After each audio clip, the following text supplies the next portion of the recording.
Muy buenos días, amados hermanos. Damos gracias a Dios por una oportunidad más de vida. Damos gracias al Señor por sus cuidados en la noche y gracias a Dios por ese descanso reparador, inmerecido, pero Dios es bueno. Su gracia es abundante para con nosotros y nosotros la disfrutamos y disfrutamos también a nuestro Dios.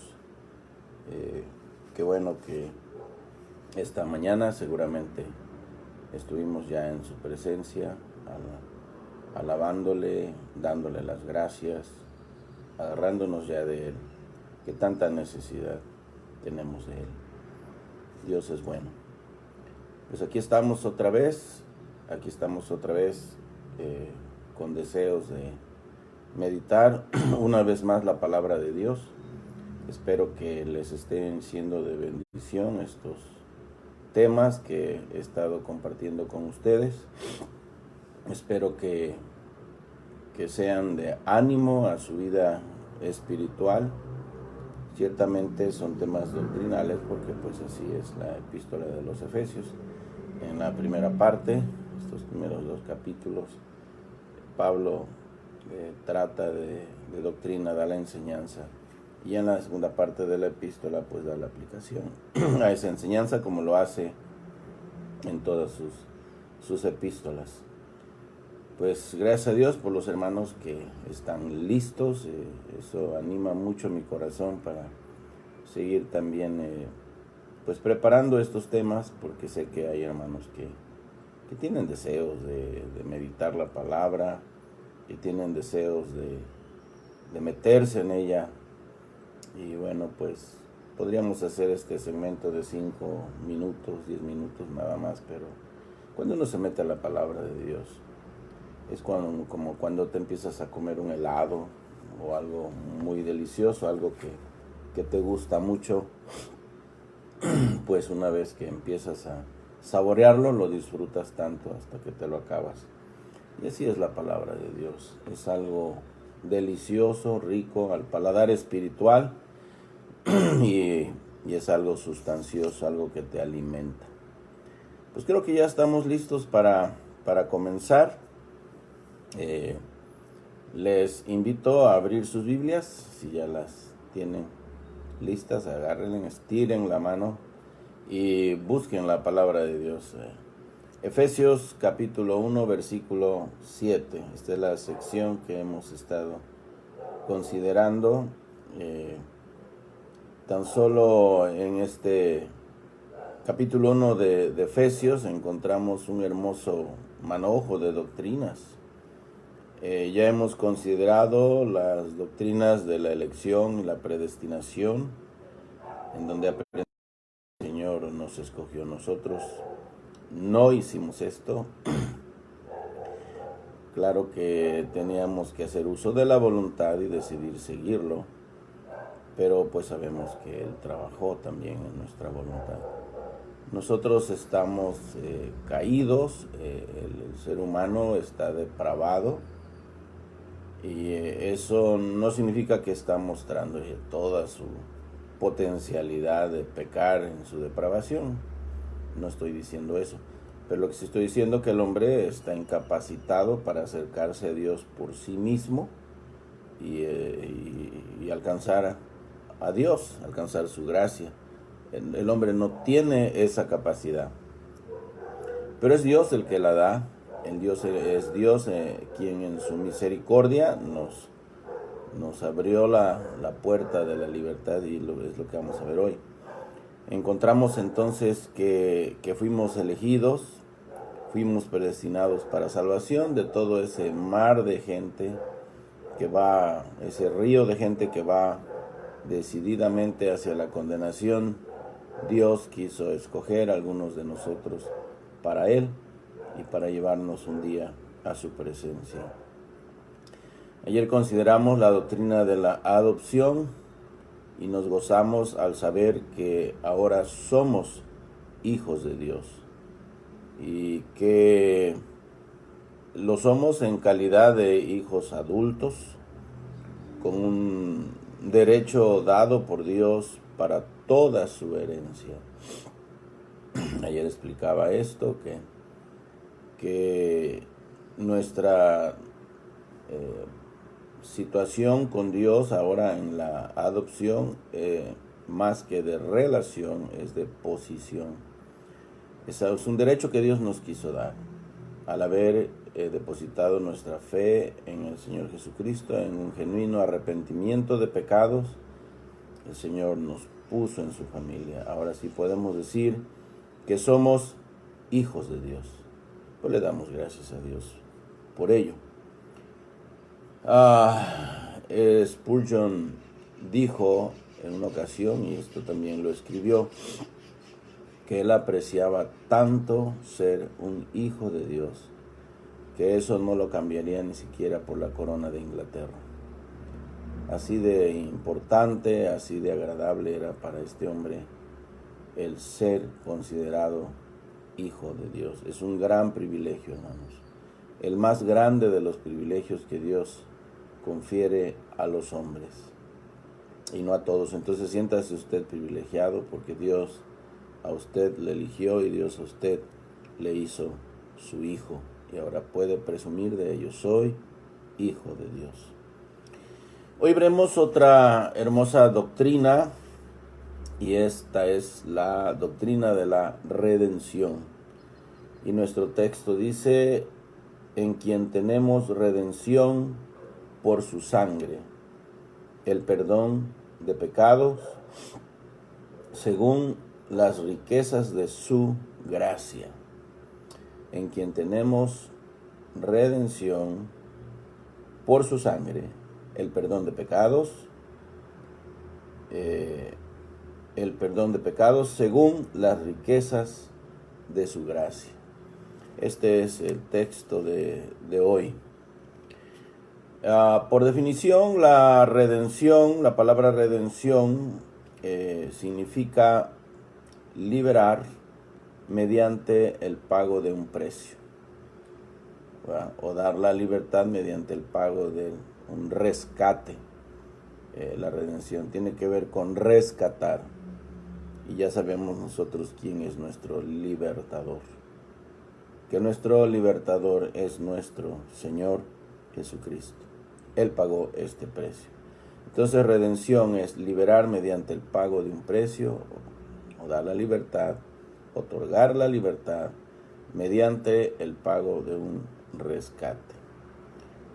De esto pues tenemos sombras en el Antiguo Testamento. Tenemos especialmente nosotros el libro de Éxodo, que es el famoso libro de la redención, que nos habla de una manera importante de este tema, de este asunto. También vemos en el Antiguo Testamento que los animales eran sacrificados en lugar del oferente, en lugar del que había ofendido a Dios, en lugar del que quería ofrecer el sacrificio, el que había pecado, ¿verdad? Quedaba libre también de ser ejecutado por la mano de Dios, gracias a que gozaba de un sustituto que moría por él. Y aquí tenemos en este caso a nuestro Señor Jesucristo ocupando nuestro lugar. Hay tres términos griegos que definen muy bien esta doctrina. La primera palabra es la palabra agorazo, así como suena. Agorazo, que significa comprar en el mercado. Aquí la idea es ir a un mercado de esclavos. Y bueno, ustedes entienden que en aquellos tiempos había, así como hoy día hay mercados de frutas y legumbres, frutas y verduras, hay supermercados, hay centros comerciales donde venden abarrotes y venden de todo. En aquellos tiempos había mercados de esclavos, mercados de hombres. Tú podías, si eras un hombre hacendado, un hombre rico, normalmente iban ahí personas que tenían recursos para hacerse de otro hombre. y comprarlo como si fuera un animal de carga, un animal para el trabajo, algo tan degradante, ¿verdad? Porque todo ser humano Dios lo hizo a su imagen y semejanza, y es deshonrar a Dios darle un uso a un hombre de un animal, tratarlo como una bestia o como una propiedad. Bueno, ustedes saben que esto se siguió practicando en el mundo por mucho tiempo. En Estados Unidos fue lo que provocó la famosa guerra civil en esa nación, que hizo que muriera tanta gente, porque pues unos alentaban a otros para que ya los esclavos tuvieran su libertad. Entonces, qué tristeza que fueran abusados de esa manera, sobre todo la gente que era la gente de color, que en tanto tiempo en ese país, en Estados Unidos, no tenían las libertades que ahora tienen, no podían ni siquiera meterse a los lugares en que gente de color blanco se metían, sintiéndose superiores a ellos. Bueno, pues ahora ya sabemos, gracias a la información que nos da el Evangelio recuperando la dignidad del hombre, eso con tiempo hizo que la conciencia de muchos se abrumara y dijera, tenemos que buscar liberar a estas personas. Pero bueno, gracias a Dios que se abolió la esclavitud en los países, y bueno, pues que ahora sabemos que los hombres, simplemente por ser hombres, tienen los mismos derechos, tenemos los mismos derechos, y que todos hemos sido creados a imagen y semejanza de Dios, y eso pues merece respetarse. Una de las razones que Dios está en contra de que un hombre asesine a otro hombre es por eso, porque es meterse con la creación de Dios. A Dios no le agrada ni que nos burlemos de los demás por su condición, por su color o por su estatus social, económico. ¿Por qué? Porque somos seres creados a su imagen y semejanza. Eso merece un respeto. Bueno, entonces hablamos aquí de entrar a un mercado y comprar hombres. Bueno, eso era en aquellos tiempos cuando se practicó la esclavitud en el Imperio de Roma. Era legal practicar la esclavitud. Nuestra primera palabra para describir esta doctrina, definir esta doctrina, significa agorazo, significa ir al mercado y comprar. ¿Comprar qué? Un esclavo. Comprar en el mercado. Pagar un precio por un hombre. Esa es la idea. Y ahora, ¿en qué condición se encontraban estos hombres? Bueno, aunque fueran hombres muy corpulentos, normalmente eran hombres muy fuertes, y normalmente eran personas de color. No siempre, también se esclavizaron gente blanca. Los mismos judíos, el pueblo de Dios, esclavizó a su propio pueblo cuando estos andaban fuera de los caminos de Dios. Pero lo cierto es que fueras de color o no, no había esperanza para ti si eras esclavo. Para los esclavos no había esperanza, a no ser que alguien los comprara y les diera la libertad. Esto se dio, no a cada rato, pero también se dio. Los tales que Cristo entró a comprar este mercado, pues somos nosotros, y no había esperanza para nosotros. Estábamos vendidos al pecado. Pablo dice en Romanos 7:14 que él estaba vendido al pecado. No está diciendo que él estaba entregado a toda su potencialidad de pecar, simplemente estaba diciendo que tenía pecado y que antes de conocer al Señor, el pecado hacía de él lo que quería. Esta es la verdad de todo aquel que no tiene a Cristo en su corazón. Esta es la realidad de todo aquel que no conoce al Señor y que no ha probado la libertad, que no goza todavía de la libertad en Cristo.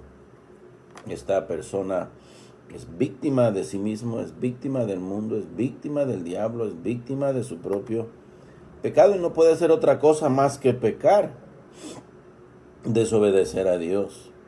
Otra realidad más de estos que están en ese mercado de esclavitud es que están sentenciados a muerte. Juan 3:18 dice: el que en él cree no es condenado, pero el que no ha creído, el que no cree ya ha sido condenado porque no ha creído en el unigénito Hijo de Dios. Aquellos que no gozan todavía de la libertad en Cristo están bajo condenación, están bajo sentencia de muerte. ¿Qué dice Gálatas 3:10? Maldito el que no permaneciere en las obras de la ley para hacerlas, porque esa persona va a morir, va a quedar separado de Dios por toda la eternidad. Bueno, ahora el precio del rescate es la sangre de Cristo, el Redentor, quien murió en nuestro lugar. Gálatas 3:13 dice que Cristo nos redimió de la maldición de la ley, hecho por nosotros maldición. Fíjense ustedes, aquí entra en escena nuestro libertador. Cristo, a precio de su propia sangre, pagó el rescate. Él nos rescató. Él nos redimió de la maldición de la ley. La ley ya nos había dictaminado culpable. Ese fue nuestro veredicto, el veredicto de la ley. Decidió culpables. ¿Por qué? Porque la quebrantamos. Desde que nacimos, ya nacimos con pecado, nacimos pecadores, nacimos ofendiendo a Dios, nacimos heredando esa culpa de haber quebrantado la ley en nuestros primeros padres, Adán y Eva. En 2 de Corintios 5:21 dice: el que no cometió pecado por nosotros se hizo pecado para que nosotros fuésemos hechos justicia de Dios en él. No por nuestras obras, no por nuestra obediencia, no por nuestra capacidad, ni de pagar, ni de vivir la vida que la ley exige, que es una vida perfecta, de perfecta obediencia a la ley de Dios. No, nosotros no podemos hacer eso, pero vino alguien que sí lo hizo, el que no cometió pecado. Cristo sí cumplió la ley a la perfección, y es más, la perfeccionó. Entonces, Él es el dador de la gracia. Él cumplió la ley en nuestro lugar. Ahora, cuando Él se ofreció en ese sacrificio, se ofreció en un sacrificio perfecto y pagó la cuenta completamente de nuestros pecados. Gloria a Dios, hermanos. Gloria a Dios. Nosotros sabemos que si vamos a ir a la presencia de Dios, pues no es porque hayamos sido la gran cosa, porque hayamos obedecido perfectamente a Dios, por haber tenido una vida cristiana sin tacha, sin maldad, sin pecado, sino porque alguien lo hizo por nosotros. Y este es nuestro héroe, este es nuestro libertador, nuestro rescatador, este es nuestro Señor Jesucristo, y a Él sea la honra y la gloria. Yo le alabo esta mañana al estar considerando esta hermosa doctrina de la redención. Pedro nos recuerda que debemos saber que fuimos rescatados de vuestra vana manera de vivir. No con cosas materiales, no con oro, ni plata, ni cosas preciosas, son perecederas, sino con la sangre de Jesucristo. Es tan importante la sangre aquí. Hay gente blasfema, personas que han ido en contra de la enseñanza de la palabra de Dios cuando se habla del sacrificio sustitutorio, del sustituto de nuestro Señor Jesucristo, el derramamiento de su sangre, y hasta se han expresado de manera blasfema hablando de la sangre. ¿Y por qué tanto derramamiento de sangre en el Antiguo Testamento? Incluso Marción, este hereje del primer siglo, decidió que El Dios del Antiguo Testamento era un Dios sangriento y que no se podía comparar al Dios de amor del Nuevo Testamento.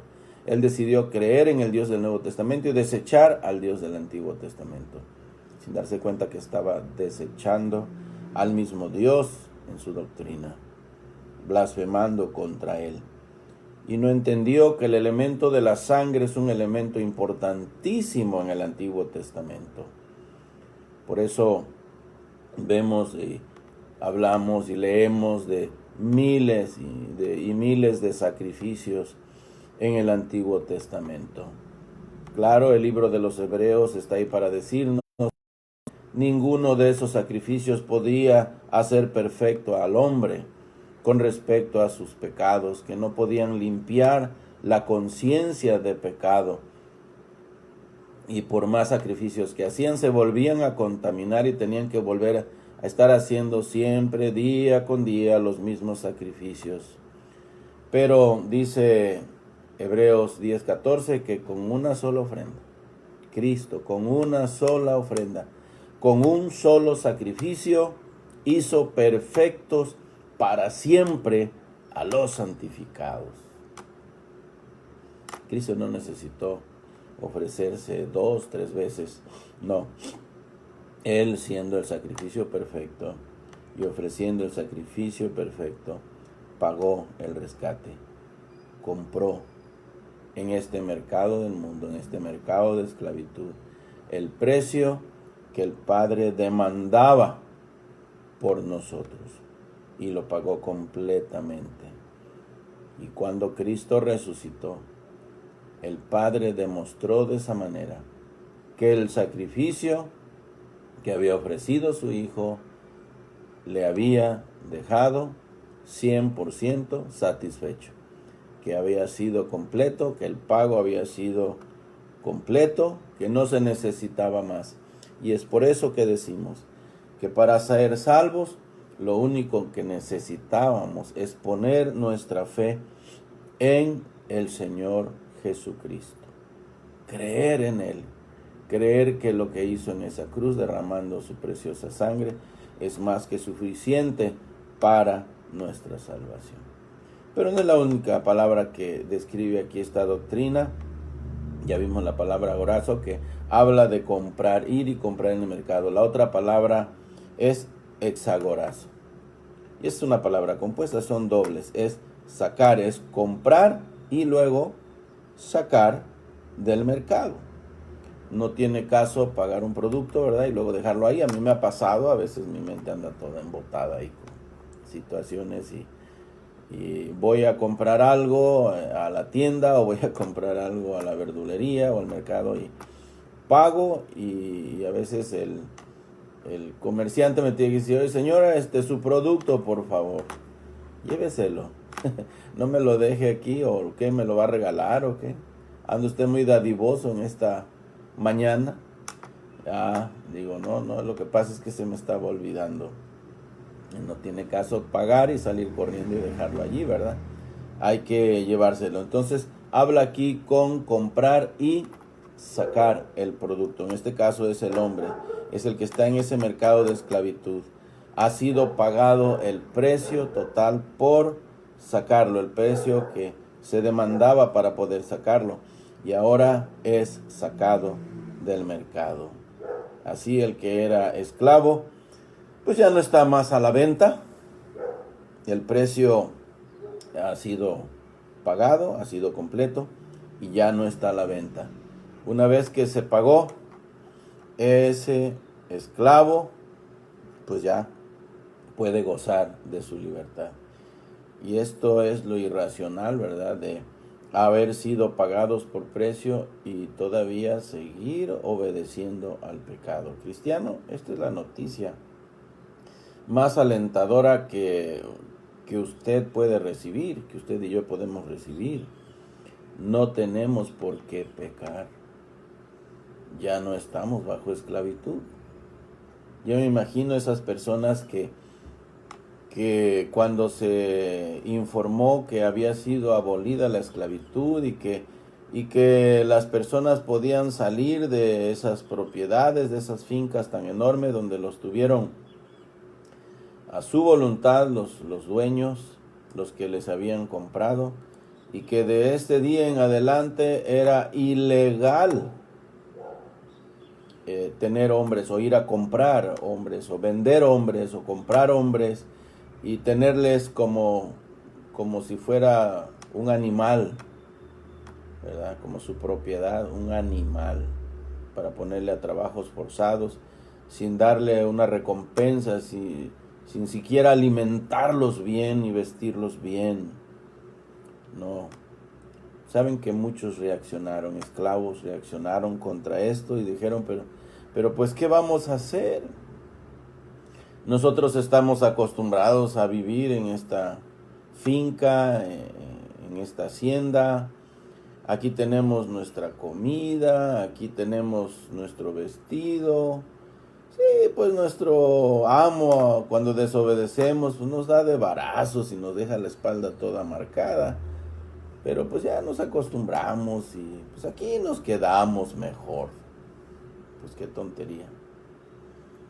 Qué tontería, porque una vez que Dios da la libertad, que es algo de lo más preciado del hombre, y cuidado que en estos tiempos vemos amenazada nuestra libertad cuando por cualquier razón, gracias a la situación que estamos viviendo, aquellos que están en autoridad abusan de esa autoridad y se vuelven impertinentes, insolentes y groseros con la gente.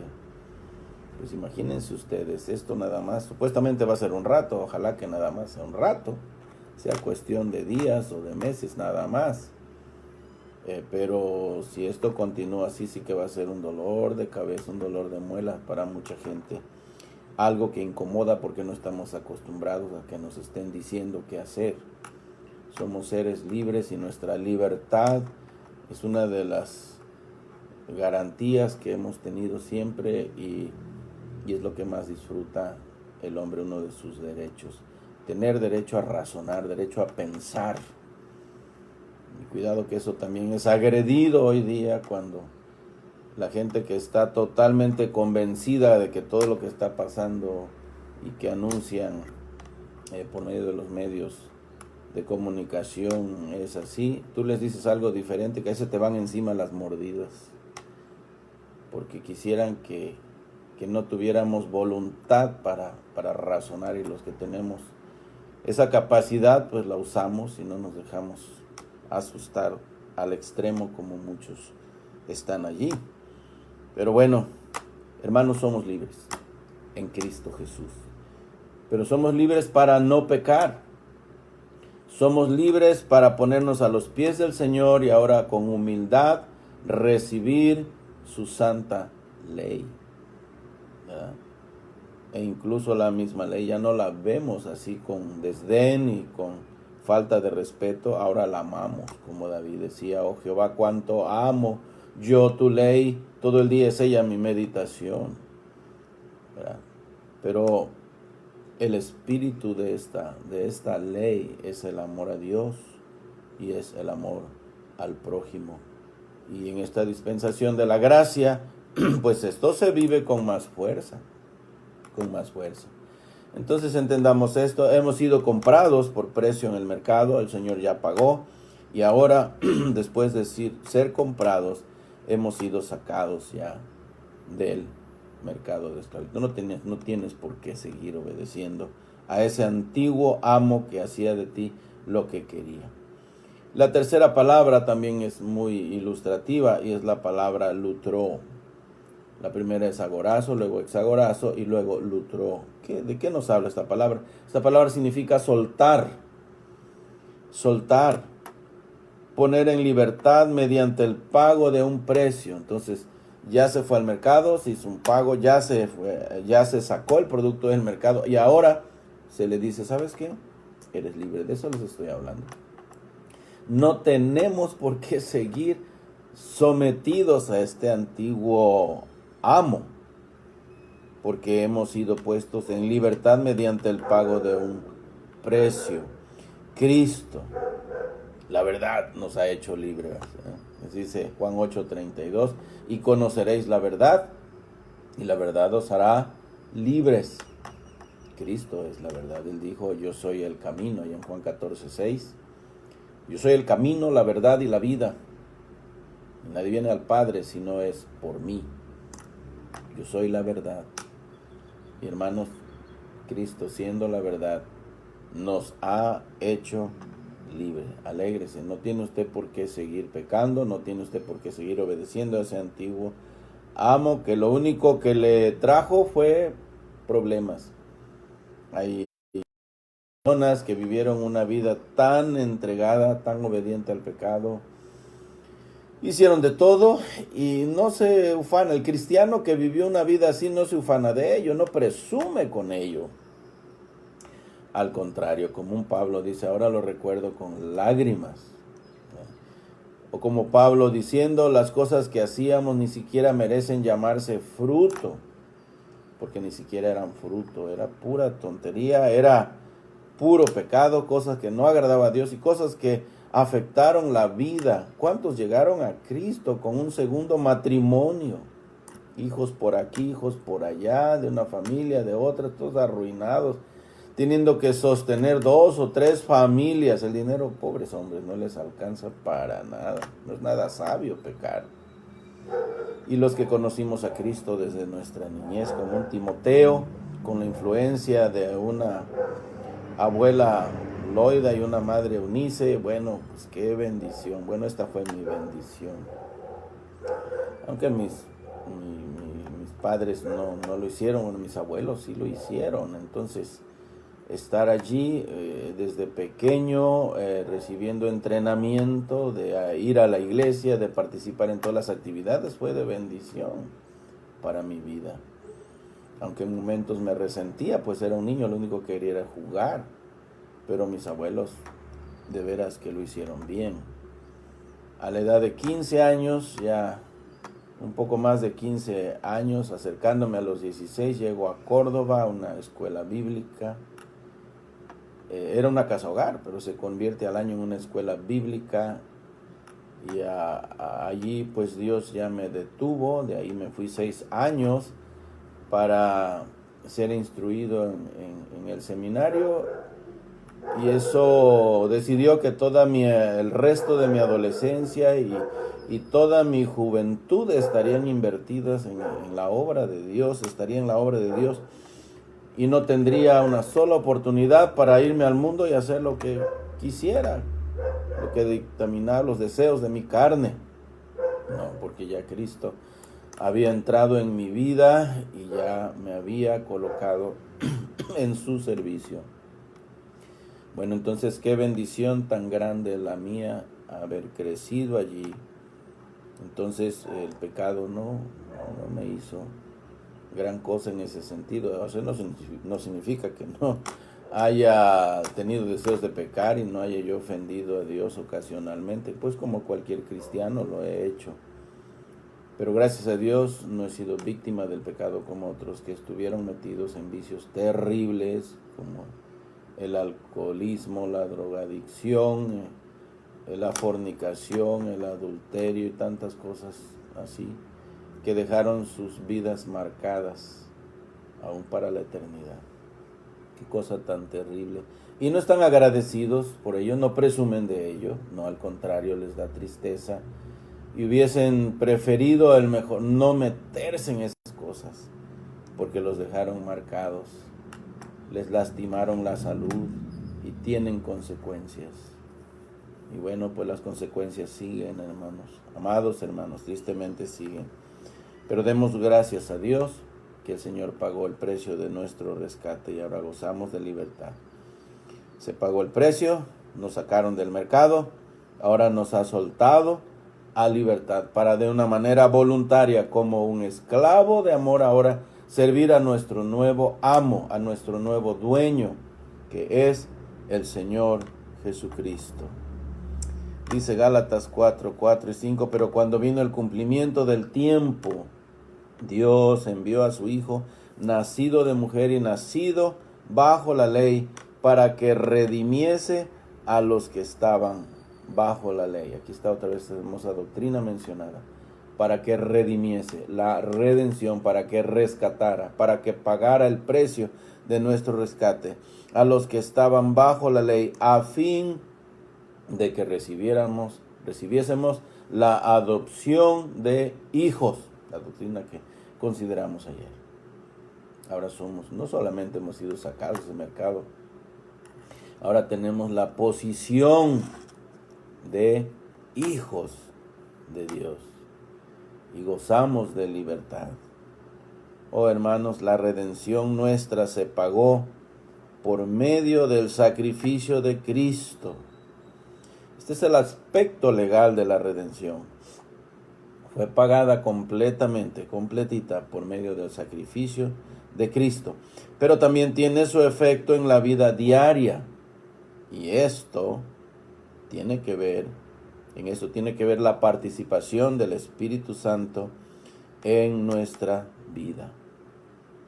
Porque la ley del Espíritu de vida, dice Pablo en Romanos 8:2, porque la ley del Espíritu de vida en Cristo Jesús me ha librado de la ley del pecado y de la muerte.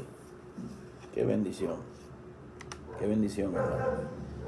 Somos libres, pero libres para no pecar, libres para obedecer al Señor. Bueno, en Éxodo, este libro que tenemos aquí, el segundo libro de la Biblia, se conoce precisamente como el libro de la redención, porque vemos aquí donde el pueblo es redimido, el pueblo de Israel es sacado, es puesto en libertad, llevado hacia la tierra de la promesa. Dice Éxodo 14:30, así salvó Jehová a Israel de mano de los egipcios, e Israel vio a los egipcios muertos a la orilla del mar. Ustedes saben que el pueblo de Israel estuvo esclavizado en Egipto. Un símbolo, un tipo del pecado es este lugar donde estuvo esclavizado el pueblo de Israel, obedeciendo las órdenes del faraón. Bueno, tenemos aquí que Dios salvó a Israel cuando cruzaron el Mar Rojo. Dice Éxodo 14:30 que Israel vio a los egipcios muertos a la orilla del mar. Aquí es donde vemos que este libro es un tipo de la redención y enseña que la redención solamente es obra de Dios. Nadie más lo puede hacer. Dice Éxodo 3:7, yo he descendido para librarlos. ¿Quién los iba a librar a ellos? Dios. ¿Quién descendió para librarnos? Cristo. En segundo lugar, la redención se realiza por medio de una persona. Como tipo, en Éxodo 2 aparece Moisés como tipo. Dios pone a Moisés para libertar, pero Moisés es una figura de Cristo. En tercer lugar, que la redención solamente se realiza por medio de la sangre. Éxodo 12:13 nos muestra que ellos tenían que matar un cordero y tenían que untar de esa sangre en los postes de las puertas, en los dinteles de las ventanas, para marcar el lugar donde estaban ellos, los hijos de Dios, el pueblo de Dios, y el ángel de la muerte no tocara ese lugar y no quitara la vida al primogénito de esa familia. Y hermanos, la sangre de Cristo ahora ha sido untada en nuestra vida, y nosotros estamos marcados con esa sangre, y Dios respeta esa sangre. Hemos creído, hemos aceptado el sacrificio de Cristo, y este nos protege de la destrucción. Ahora somos salvos, somos libres, porque ha sido pagado el precio. Nos enseña entonces el libro de Éxodo que la redención se realiza solamente con poder, con gran poder, y es el poder de Dios. Dice Éxodo 6:6, yo soy Jehová, y yo os sacaré de debajo de las tareas pesadas de Egipto, y os libraré de su servidumbre, y os redimiré con brazo extendido y con juicios grandes, con poder. Este es nuestro Dios, hermanos. Y este es nuestro texto, en quien tenemos ahora redención por su sangre, el perdón de pecados según las riquezas de su gracia. Oh, alabemos la gracia de Dios, hermanos. Alabemos a nuestro Dios. Demos gracias a Dios por su rescate en Cristo. Gracias a Dios. Demos gracias a Dios por su redención. Bueno, espero que esta doctrina también les haya animado, hermanos. Entendamos entonces que hemos sido comprados por precio, hemos sido sacados del mercado y hemos sido puestos en libertad. Y nos ha dicho nuestro Redentor, nuestro rescatador, nuestro libertador, nuestro Señor Jesucristo: ahora eres libre, te puedes ir. Y ahora ya tienes la capacidad de decidir bien. Yo te la he dado y espero que decidas bien. Y hermanos, hemos decidido amar a nuestro Dios, servir a nuestro Dios. No hay lugar donde sentirnos mejor. Es nuestro mejor refugio en esta tierra, en esta vida. Y este es Cristo Jesús. Que Dios les bendiga, mis amados hermanos, aquí en Córdoba, en México, en Estados Unidos. Que Dios les bendiga grandemente y espero que la palabra les haya alentado. Esto esté dando vueltas en su mente en este día, les haga alegrarse, les haga regocijarse y alabar a nuestro Dios. Gracias por sus saludos, mis queridos hermanos. Que Dios les bendiga a todos. Sé que algunos de ustedes están pasando por unas pruebas tremendas, pero hermanos, Dios estará con ustedes allí en sus pruebas. El Señor Jesús no quita las pruebas, no evita que el mar se vuelva turbulento, pero Él ha prometido estar con nosotros en esa barcaza en medio de la turbulencia de ese mar. Y mientras Él esté allí con nosotros, estaremos seguros. Que el Señor los bendiga y hasta el próximo domingo a las 11 de la mañana. Y la siguiente semana, los devocionales de miércoles a viernes a la misma hora. Que Dios les bendiga, mis amados hermanos. Hasta la próxima. Reciban un abrazo.